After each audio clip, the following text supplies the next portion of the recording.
ታረቁ። ከስንት መከራ በኋላ ላይ እንግዲህ ከችግር በኋላ ደስታ አለ እንደተባለ ሁሉ ቢኒያና ጽዮን ከስንት ጊዜ በኋላ ከስንት ጦርነት በኋላ በቤዛ ተንኮለኝነት ታርቀዋል። ዛሬ ላይ ቤዛ እንግዲህ ጽዮን ስትሰቃይና ስታለቅስ ባየችበት ሰዓት ላይ ለምንድን ነው ጽዮን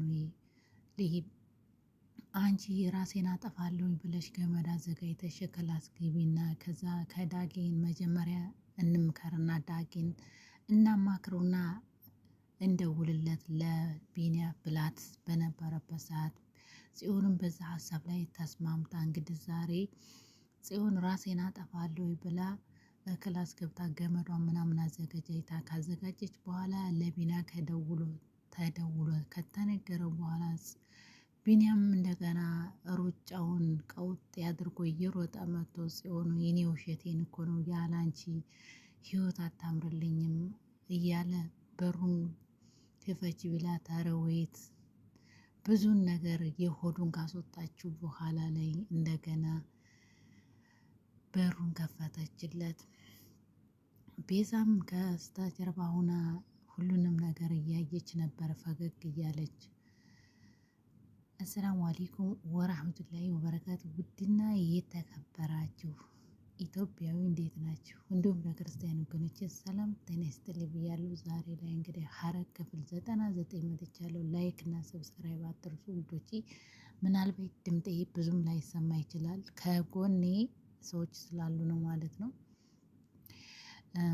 ሐረግ ክፍል 99 እንግዲህ ጽዮንና ቢኒያ በአንድ ላይ ታርቀዋል ማለት ነው። ደስ የሚል ነገር።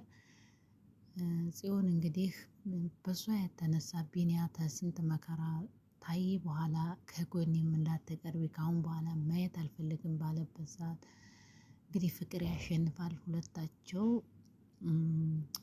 የቦታ ርቀት አይለዩም፣ የልብ ርቀት እንደተባለ ሁሉ ዛሬ ላይ እንግዲህ ቢኒያ ሉሊትና የቤዛ ጓደኛ ቁጭ ባሉበት ሰዓት በር ከፍቶ ቢኒያ ጀለስ ባደረገ ሰዓት ሉሊትም በቃ እኔ የበር ከፋቹን የቀረው በቃ እያለች በነበረበት ሰዓት ጽዮን ክላሷ ገብታ ክፈች ብትባል ርዌት አልከፍትም ብላ ከስንት መከራ የቢኒያን ልብ ካዳመጠች በኋላ ስንት ነገሮች ካላት በኋላ ከፍታ ለምንድን ነው እሺ ደግ እንዲህ የማያስችልህ ልብ ካለህ እስካሁን ድረስ ለምን ይህን ያህል ጊዜ ሆንክ ያለች እሷም ትለው ነበር። በቃ እሺ ደግ አሁን ወንድሜም ስለማይመጣ ትንሽ ወክ እናድርግ ብላ ተያይዘው ይወጣሉ። የቤዛ ጓደኛና ቤዛ እነሱም ደግሞ ይህን ያክል ጽዮንን ትወጃታለሽ እንዴ ቤዛ ብሎ ይጠይቃታል። አዎ እሷ እወዳታለሁኝ ምርጥ እህቴ ወይም ምስኪን እህቴ እኮ ናት ጽዮን ብላ ቢዜ ትነግራታለች። የሚገርምሽ ነገር እኔ እህትሽ አትመስለኝም ነበረ ብሎ ሲላት አይ እህቴ ባትሆንም ከነሱ ውጭ ቤተሰብ ማንም የለኝም፣ መልካም ሰዎች ናቸው፣ እንደ ቤተሰቦች ነው የማያቸው ብላ ቤዛም ለጓደኛዋ ተነግረዋለች።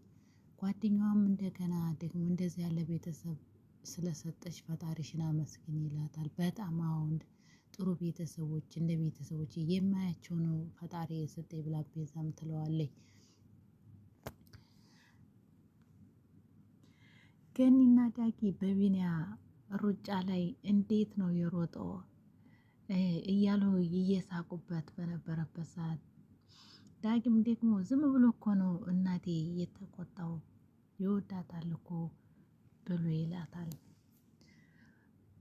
ገኒም እንደገና አዎ ፍቅር እኮ ገንዘብን፣ ዘመድን፣ ሁሉን ነገር ከፈጣሪ በታች ያስተዋል ብላ ትላለች። ስልጣንን፣ ሁሉንም ነገር ፍቅር ማለት ዝቅ የሚያደርግ ነው ብላ በትክክል የፍቅር ማንነት ትገልጻለች ገኒ። ዳጊም የእናትና የፍቅር ማለት ነው አይደለ እናቴ ብሎ መሰለን ልክ እንዳንቺና እንደኔ ማለት ነው ብሎ ሲላት ገኒም ደግሞ ወይ ልጅ የማታውቀውን ለፈለፍኩብህ ብላ ትለዋለች። ዳጊም ይቅርታ እናቴ በታመምሽ ሰዓት እኮ ተጨናንቄ ነበረ እቅፍሽን ፈልጌ ነበረ፣ የእናትነትሽን ጠረን ፈልጌ ነበረ እያለ ዳግም ያናግራታል ገኒን። የቤዛ ጓደኛ በአንድ ላይ ቁጭ ባሉበት ሰዓት ምን ያክል ብትወዱ ነው እራሷን ልታጠፋ የጀመረችው ግን ብሎ ይጠይቃታል ቤዛን። ለነገሩ ራስ ያውቀዋለሁ ሰው ካልደረሰበት ችግርን መረዳት ስለማይችል እኔ ደርሶብኝ አይቼዋለሁኝና እረዳታለሁ ብሎ ይላታል። ቤዛም አዎ እንደዛ ነው፣ ግን እኔ የጻፍኩት እሷ ደግሞ ምርጥ አርጋ ተወነችው እንጂ የእውነት ራሷን ልታጠፋ አልነበረም ብላ ትለዋለች። ብጽፍ ያዋጣኛል እንዴ ብላ ቤዛ ትጠይቀዋለች ጓደኛዋ። የቤዛም ጓደኛ አዎ በነካችሽ የኔንም ህይወት ምርጥ አርገሽ እስኪ ጻፊልኝ ብሎ ይጠይቃታል። ግን ደግሞ ምን ድራማ ማሰራት አስፈለገው ብሎ ይጠይቃታል። ቤዛም ደግሞ ምን መሰለ ነገሩ ረጅም ነው፣ ግን በሆነው ባልሆነው ስለተጣሉ ደግሞም ስለሚዋደዱ ለመታረቅ ደግሞ አልቻሉም ነበረ፣ ለዛ ነው የሰራሁት ብሎ ትለዋለች። እሱም ደግሞ ምርጥ ነሽ፣ ሰው አስታራቂ ነሻ፣ በህይወቷ እንዳንቺ ያለ ጓደኛ በማግኘቷ እድለኛ ናት ብሎ ይላታል።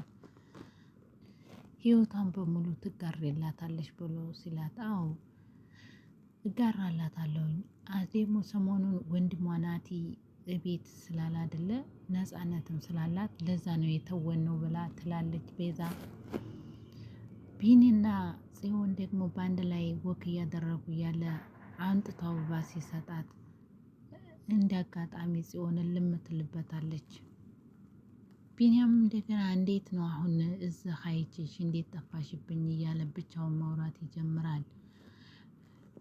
ጽዮን ለብቻ ገለል ብላ ለዳጊ ትደውልለትና ያቺ ልጅ የት ናት ብላ ትጠይቀዋለች። ዳጊም ደግሞ ገና ልጅቷን አላገኘኋትም ብሎ ሲላት ጽዮን እንዴት እስካሁን ድረስ አላገኘሃትም? ቆይማ አጎትህ ከኔ ጋር ነው ያለው፣ አሁን ይመጣል፣ ትንሽ ቆይ እቤት ግባና ትደውልልኛለህ ብላ ትለዋለች። እሺ በቃ እደውልልሻለሁ፣ ግን ደግሞ ልጅቷን ስላላገኘኋት ነው፣ ደግሞም ካልተሳካ እኔና አንቺ ሆነን ነገሩን እናየዋለን ብሎ ይላታል። ጽዮን ደግሞ አንተ ማትረባ ዝም ብለህ ቁጭ በል፣ አንተ የማይሳካልህ ከሆነ ደግሞ ራሴ ነገሩን እጋፈጠዋለሁ ብላ ጽዮን ተቢኒያ ገለል ብላ ብቻዋን ታወራለች። አቶ ሉሊት እነ ናታን ክላስ ገብታ የእነ ናታን ክላስና ዱርጁን ጨርሳ ትፈትሽ ጀመር። ከዛ በኋላ ላይ ክላሱ ገብታ ታገኘው ስትቀር አቶ ናታን የት ነህ?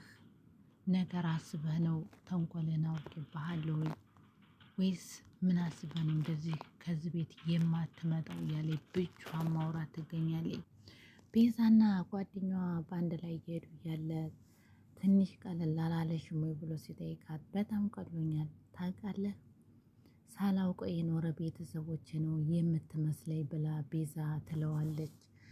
እሱም ደግሞ ቤተሰብ ብቻ ነው የምመስልሽ ብሎ ሲላት አዎ ትላለች። ቤዛም ችግር አለ እንዴ? ምን ነው አልተዋጠልህም ምሳ ስትለው አይ ምንም ችግር የለውም መረ ብሎ ጥሩ ነው ደስ ስላለኝ ነው ሲላት በእውነት ደስ አለህ ብላ ትላለች ቤዛም። እሱ ግን እንደዛ አይደለም ያስበው፣ እንደ ቤተሰቦች ነኝ የማይህ ምንም ቢፈጠር ደግሞ ከጎንህ ነኝ ብላ ቤዛ ስትለው እሱ ደግሞ በሀሳብ አንቺማ አይ ከቤተሰብም በላይ ነሽ፣ ሁሉንም ነገር ብታቂ ምን ትይኝ ይሆን ብሎ ይላታል። ምን ሆነ ነው በሀሳብ ሄድክሳ ብላ ቤዛ ተጠይቀዋለይ። አይ አልሄድኩም እመራለሁ ብሎ ይላታል ቤዛን።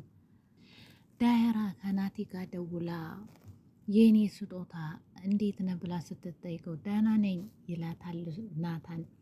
ናታ እኮ ለራሱ ለኢፎ ሲል ነው መስዋዕትነት እየከፈለ ያለ መሆኑን አታውቅም ዳያራ። ዳያራ ግን የኔ ነው እያለች ዝም ብላ ታወራለች እንጂ ናታን ደግሞ የኢፉ ነው ማለት ነው። ኤፉ ለሱ ብላ መስዋዕትነት እየከፈለች እና ስቃይ እያየች የምትገኝ በያፌት እጅ እያለች ዳያራ ደግሞ ያፌት የኔ ነው እያለች ዝህ የኔ ስጦታ ትላለች። ዛሬ ትመጣለህ ወይ ብላ ትትለው ዛሬ አልመጣም ስራ ስለያዘኝና ስራ ቢዚ ስላደረገኝ ነው ብሎ ይላታል። አሁን ምን እያረክ ነው ስትለው ወደ ቤት እየሄድኩ ነው እህቴን ካየኋት ቆይቻለሁኝና እህቴን ናፍቃኛለች ብሎ ዳያራን ይላታል። ለእህትህማ ስል ጊዜና ሰዓት አለ ግን ለእኔ ስትል ሰዓት የለኝም ነው ሁሌ የምትለው ትላለች። ምክንያቱም እናቷ ተይቀደም ዳያራ ሁሉንም ያየችውን ሰው ነውና የምትወደው በልጄ ላይ ከመጣ ግን መስዋዕትነት ትከፍላታለህ ብላ ስላስጠነቀቀችው ናታን ደግሞ ይህንን መስዋዕትነት መክፈል ስለማይፈልግ እንደማይሆና ስለሚያውቅ ከሷ መራቅ ስለሚፈልግ ስራን ባይኖረውም ስራ ላይ ብሎ ራሱ ለማራቅ ይሞክራልና ስራ ነኝ ብሎ ይላታል። ለምንድነው ስልክ የማታነሳው እሺ ደግ ብላ ስትጠይቀዋለች። ስራ ተልለይ ሁሌ ነው ቶሎ ነው ማነሳው ብሎ ይላታል። እኔ ግን አንዳንድ ጊዜ ታናደኛለህ ብላ ትለዋለች። ናታንም ምነው እኔ እማላነሳ ነው እንዴ የሚመስልሽ ሁሌ ስልክ ብሎ ይላታል። በቃ ማታ እንደዋወላለን ብለው ስልክ ከዘጉ በኋላ እቤት ሲገባ ናታን ምንም ሰው የለም። ቤዛና ጽዮንም ወደ ውጭ በሄዱ የሉም። አቶ ሉሊትም ፈርታ ክላሷ ተቀምጣ ነበርና ሲያጣቸው ደውሎ የት ናችሁ ብሎ ሲላቸው ትንሽ ስለደበረው ወክ እናድርግ ብለን ወጥተናል ብለው ይላሉ።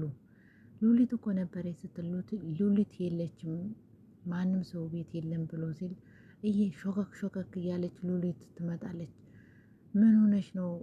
አይ የፊቱን ናኢፍን አልወደድሽውም ብሎ ሲላታል። አይ ሻወር እየወሰድኩ ነበረ ለዛ ነው ጆሮዬ ላይ ሰማ ሳደርግ አልሰማሁም በር ስትቆረቁር ትለዋለች። እና ውሃ አልደረቀም እንደ ሻወርሽን እየሮሽ የመጣሽው ብሎ ናታንም ደግሞ ገት ብሎ ይሰጥባታል። ወይስ አለቃሽ ምን ብሎሽ ነው ብሎ ይላታል። ይሄ ቤዛና ጽዮን የት ሄደው ነው ብሎ ሲላት የሉም አሁን ስትለው የሚመጡ አይመስለኝም በቃ አንተ ተወጣ ውጣ ስትለው እነሱ ደግሞ ድንገት መጡ። ሲጠይቅ ቤዛም የት ልትሄድ ነው? በቃ ታየኋችሁ ተዛሬ ጀምራችሁ ያለ እኔ ፈቃድ ወደ ውጭ መውጣት የለባችሁም ብሎ ናታንን ጽዮንን ደግሞ ሰላም ብሎ ሊወጣ ስል ጽዮን ቆይማ አንተ የማታድርበት ምክንያት ምንድነው? ቆይማ ወንድሜ ብላ ትለዋለች። ጽዬ አሁን የመጣው ናፍቀሽ ነው እንጂ ስራ ነኝ ቢዚ ነኝ በቃ ብሎ ይላታል። ቤዛ ደግሞ ቆይማ ያንተ ይህን ሰሞን ምን እያረክ ነው ብላ ተጠይቋለች። በቃ አሁን ነገ ነግርሻለሁኝ አሁን ቢዚ ነኝ በቃ ልሄድ ነው ብሎ ይላታል። ቤዛ ጽዮንም መቼ ነው ወንድሜ የምታድረው ብሎ ይላት ትለዋለች። ቃል እገባልሻለሁ ነገ አብረን እናድራለን እዚህ እህቴ ወይ ብሎት ቻው ብሏቸው ይወጣል። ያፌትና የያፌት የአክስቱ ልጅና ይፍራታ በአንድ ላይ ፊልም እያዩ ያፌት የአክስቱ ልጅ የሚገርም ድራማ ነበር እና የሚያየው ኤፉዬ በመጨናነቅ ኧረ እባክህ ይሄንን ፊልም ዝጋና ሌላ እንስማ ወይም ሙዚቃ እንይ ብላ ትለዋለች። እሱ ወይት ስለሰማ ድንገት ያፌት መጣባቸው። ያፌት ሲመጣ አንተ ማትረባ እዚህ ምን ታደርጋለህ ብሎ እሱን ይለዋል። በዚህ ላይ ድራማቸው አልቋል። በሌላ ቪዲዮ እስከምንገናኝ ውድ ኢትዮጵያዊ ደህና ሁኑልኝ። ጥሩ ከመኘሁላችሁ። ወሰላሙ አለይኩም ወራህመቱላሂ ወበረካቱ።